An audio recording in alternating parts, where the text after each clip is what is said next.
সবাই ভালো আছো? আজকে আমরা বাংলা নববর্ষ উপলক্ষে আজকের মেলার আয়োজন কুসুমকুলি বিদ্যানিকেতন। অত্র অঞ্চলে যে শিক্ষা প্রতিষ্ঠানগুলো সবচেয়ে একেবারে ভিন্নতা দেখিয়েছে তাদের মধ্যে একটি হচ্ছে কুসুমকুলি বিদ্যানিকেতন। তোমাদের ছোট্ট পরিবেশ কত মনোরম। এখানে যিনি আয়োজন করেন সৌগত সেলিম স্যার অত্যন্ত মানবিক মানুষ। তোমাদেরকে যে বিষয়গুলো শেখাচ্ছেন এটি হচ্ছে তোমরা গতানুগতিক শিক্ষাধারার বাইরে গিয়ে এটি সাংস্কৃতিক কার্যকলাপ, এই কার্যকলাপ তোমাদেরকে উদ্বুদ্ধ করো। আমি সহজ কথায় বলতে গেলে যে বিষয়গুলো সবসময় বলি, যে বিষয়গুলো বারবার বলা উচিত। শিক্ষা মানে কি? নিজেকে সমৃদ্ধ করা। শিক্ষা মানে শুধু সার্টিফিকেট অর্জন করা নয়, শিক্ষা মানে হচ্ছে জ্ঞান অর্জন করা। শিক্ষা মানে এই নয় যে আমাকে মানুষ শিক্ষিত বলবে। হ্যাঁ, যে মানুষ হাল চাষ করে সেও কিন্তু শেখে, কারণ সে হাল চাষটা ভালো জানে, এটাও শিক্ষা। আবার অনেক মানুষ আছে তোমার আমাদের মতো অনেক বড় বড় ডিগ্রি আছে, কিন্তু শিক্ষা নেই ভেতরে। শিক্ষা হচ্ছে যে শিক্ষা তোমার চিন্তা চেতনা মনোজগৎকে বদলে দিতে পারে, সেটি হচ্ছে শিক্ষা। যে শিক্ষা মানুষের মানবিক গুণাবলীগুলোকে বৃদ্ধি করতে পারে না, সেটি শিক্ষা নয়। প্রমোদ চৌধুরী বলেছিলেন, তোমরা যারা ক্লাস 9-এ পড়ো জানো, একটা প্রবন্ধ আছে বই পড়া। শিক্ষিত মানুষ মাত্রই স্বশিক্ষিত। তিনি আরেকটা কথা বলেছেন এখানে, যে হাসপাতালের চাইতেও লাইব্রেরির গুরুত্ব কোনো অংশে কম নয়। কেন বলেছেন? কারণ লাইব্রেরিতে গেলে বই পড়লে জ্ঞান বাড়ে, জ্ঞান অর্জন করলে তোমার জন্য গোটা দুনিয়ার পথ খোলা থাকে, তোমার গুরুত্ব বাড়ে সমাজে। আমরা অনেক সময় বলি মানুষ আমাকে কেন গুরুত্ব দিচ্ছে না।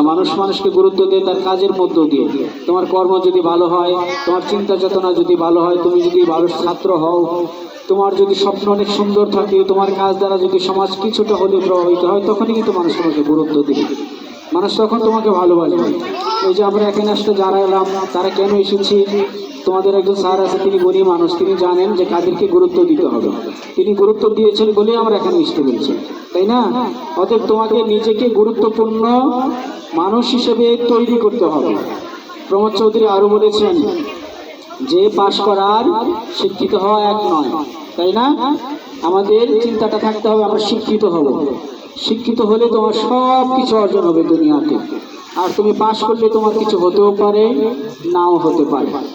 যেমন আমরা যদি উদাহরণস্বরূপ বলি, আমরা কবি কাজী নজরুল ইসলামের নাম শুনেছি, আমরা রবীন্দ্রনাথ ঠাকুরের নাম শুনেছি, আমরা কবি আল মাহমুদের নাম শুনেছি। এরকম পৃথিবীতে অনেক জগৎ বিখ্যাত মানুষ আছেন যাদের জীবনে কোনো সার্টিফিকেট নেই, কিন্তু তারা অনেক শিক্ষিত। তারা জীবনে প্রচুর পড়েছেন, প্রচুর জেনেছেন, প্রচুর শুনেছেন, প্রচুর চিন্তা করেছেন। এই সব কিছু দিয়ে তাদের কর্মটাকে তারা আরো সমৃদ্ধ করেছে।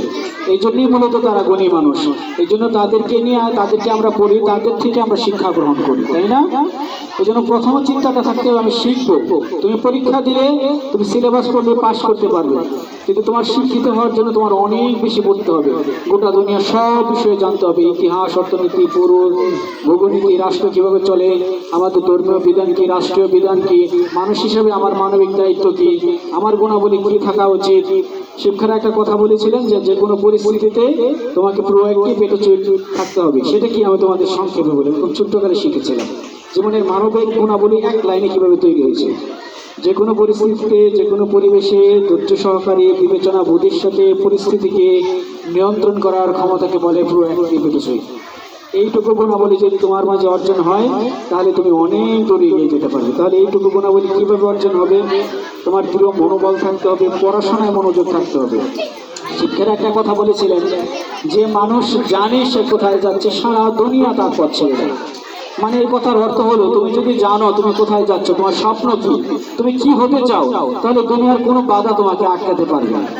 বোঝা গেছে? তোমার যদি স্বপ্ন থাকে যে আমি সেটি অর্জন করবো, আমার সেখানে যেতেই হবে, তাহলে দুনিয়ার কোনো বাধাই তোমাকে আটকাতে পারবে না। আব্রাহাম লিঙ্কন একটি কথা বলেছিলেন, তিনি 21 বছর বয়স থেকে রাজনীতি শুরু করেছেন, মানে নির্বাচন শুরু করেছেন। তিনি গ্রামের মেম্বারে নির্বাচন করেছেন, চেয়ারম্যানে নির্বাচন করেছেন, উপজেলা নির্বাচন করেছেন, জেলা পরিষদ নির্বাচন করেছেন, এমপি নির্বাচন করেছেন, কোথাও তিনি জয়লাভ করতে পারেন। এরকম 52 বছর পর্যন্ত তিনি শুধু নির্বাচনই করেছেন। কিন্তু তার স্বপ্ন কি ছিল? যে আমি একদিন আমেরিকার প্রেসিডেন্ট হব। তিনি আমেরিকার প্রেসিডেন্ট প্রার্থী হলেন এবং তিনি নির্বাচিত হলেন। নির্বাচিত হওয়ার পরে তিনি বলেছিলেন পরাজয় বলে কোনো কিছু নাই, যাত্রা একটু দীর্ঘ হওয়া মাত্র। বুঝা গেছে আমার কথা? পৃথিবীতে মানুষ পারে না এমন কোনো কিচ্ছু নাই। এই দুনিয়াতে যা কিছু সৃষ্টি হয়েছে, যা কিছু তৈরি হয়েছে, আল্লাহ তাআলা সব কিছু মানুষকে দিয়ে করাচ্ছে, তাই না? এই যে আমরা যে এখানে বাতাস খাচ্ছি, বৈদ্যুতিক বাল্ব জ্বলছে, একটা বাল্ব তৈরির পিছনে কতবার চেষ্টা করতে হয়েছে তোমরা নিশ্চয়ই জানো। টমাস আলভা এডিসন 1000 বারের বেশি চেষ্টা করেছে। তিনি যদি 10 বার, 20 বার, 30 বার, 50 বার করে থেমে যেতেন, তাহলে কি আমরা এই আলো পেতাম না। তিনি চেষ্টা করেছেন বলেই এই সভ্যতাকে তিনি আলোকিত করেছেন। ঠিক তোমরা অনেকেই হতাশ হও, একবার পরীক্ষা ফেল করলে আমি পরের বার পারবো কিনা, কিংবা একবার রেজাল্ট খারাপ হলে মন খারাপ হয়ে যায়, মা বাবারা রাগারাগি করে। মায়েদের উদ্দেশ্যে একটা কথা বলতে চাই, কখনই আপনার সন্তানকে নেগেটিভ মন্তব্য করবেন না সন্তানের উদ্দেশ্যে, যে তুমি পারবে না, তোমার দ্বারা হচ্ছে না, তুমি ভালো রেজাল্ট করছো না। এগুলো তার মানসিক অবস্থাকে ভেঙে দেয়, তার ভেতরের যে শক্তিমাত্রা সেটাকে নষ্ট করে দেয়। কেউ যদি কিচ্ছু না পারে, তাকে প্রেরণা দিতে হবে যে তুমি পারবে, তোমাকে দিয়ে সম্ভব। মানুষই সব কিছু পারে, তখন তার ভেতরটা আরো জাগ্রত হবে, সে চেষ্টা করতে থাকবে, তার চিন্তাটা আরো প্রসারিত হতে থাকবে। সে একবার না পারলে আবার পারবে, আবার না পারলে আবার পারবে। এই যে চেষ্টা, এই যে তার ভেতরে অনুপ্রেরণা হচ্ছে অনেক কিছু বদলে দেয়। এই জন্য তোমার সেটা করতে হবে। আমি আমার জীবন থেকে ছোট্ট একটি উদাহরণ বলি, ছোট্ট একটি কথা বলি। আমার বাবা বলেছিলেন খুব ছোট্ট বয়সে, আমি যখন ক্লাস 3-তে পড়ি, তখন এক পৃষ্ঠা একবার পড়ার পরে দ্বিতীয়বার আর পড়তে হয় না।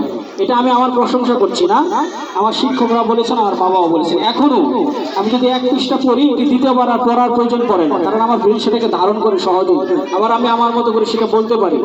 এটা হচ্ছে আমার চেষ্টাই হয়েছে। আমি একেবারে খুব ছোট নাই যে ভালো ছিলাম এরকম না, কিন্তু আমার আগ্রহ ছিল। আমার বাবা বারবার বলতেন যে তুমি পারবে, তোমাকে পারতেই হবে। আমি যখন প্রথম বাংলাদেশ বেতার এবং টেলিভিশনে গীতিকার হলাম, তখন আমার বিশ্বাস ছিল যে আমি অনেক ভালো করি, আমি ভালো পারবো, আরো ভালো করব। তখন আমি সেই প্রতিযোগিতায় অংশগ্রহণ করলাম। সেখানে সারা বাংলাদেশের অসংখ্য জ্ঞানী মেধাবীরা অংশগ্রহণ করে। ফলাফলে দেখা গেল যে সারা বাংলাদেশের প্রায় 3000-এরও বেশি। ওখানে কারা অংশগ্রহণ করে? স্কুল, কলেজ, বিশ্ববিদ্যালয়ের শিক্ষকরা অংশগ্রহণ করে, সরকারের সচিবালয়ের বড় বড় অফিসার অংশগ্রহণ করে।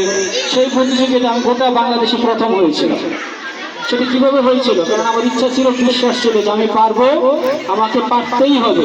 ঠিক জীবনের প্রতিটি ক্ষেত্রে, আমার ব্যক্তিগত জীবন থেকে আমার শিক্ষা জীবন, কোথাও আমি দ্বিতীয় হই নাই। এর পিছনে সবচেয়ে বড় কারণ হচ্ছে যে আমি পারবো, আমাকে পারতেই হবে। এই যে দৃঢ় মনোবল, এই মনোবল আমাকে ঘুমাতে দেয়নি। তোমরা ঘুমিয়ে থেকে যে স্বপ্ন দেখো, সেটা কিন্তু স্বপ্ন না। যে স্বপ্ন মানুষকে ঘুমাতে দেয় না, সেটাই হচ্ছে স্বপ্ন। অতএব তুমি আজকে যা চিন্তা করছো, 10 বছর পরে তুমি কোথায় থাকবে, সেই চিন্তাটা তোমার এখনই করতে হবে। সে অনুযায়ী তোমার কাজ করতে হবে। আমরা স্বপ্ন দেখি, স্বপ্নের পিছনে সবচেয়ে বড় বাধা যেটা, সেটা হচ্ছে সে অনুযায়ী আমরা কাজ করি না। আমরা অনেকেই বলি যে আমি আজকেও এখানে সাথে কথা বললাম, এখানে এসে সে ইঞ্জিনিয়ার হতে চায়, কেউ ডাক্তার হতে চায়, তাই না? কেউ জজ হতে চায়, কেউ ব্যারিস্টার হতে চায়। কিন্তু এগুলো হতে গেলে আমার কি করতে হবে সেটাও আমার জানতে হবে। আমি শুধু স্বপ্ন দেখলাম আর বসে থাকলাম, এটা আমার ফলাফল আসবে না। সেই জায়গায় পৌঁছানোর জন্যে আমার যা যা করণীয় আজকে থেকেই শুরু করতে হবে, তাতে এগিয়ে যেতে হবে। একটু একটু করে তোমার ভেতরে শক্তি সঞ্চয় হবে। যখন তুমি তোমার পূর্ণ শক্তি অর্জন করতে পারবে, তখন তোমার আত্মবিশ্বাস তৈরি হবে। আত্মবিশ্বাস তৈরি হলে গোটা দুনিয়ার কোনো শৃঙ্খল, কোনো শিকল তোমাকে বেঁধে রাখতে পারবে। তুমি পারবে, অবশ্যই পারবে। আজকে থেকে তোমার একটা কথা বারবার মাথায় রাখবে যে আমি পারবো, আমার পারতেই হবে। এই মনোবল যাদের পিছনে আছে তারা সফল হবে। ধন্যবাদ সবাইকে।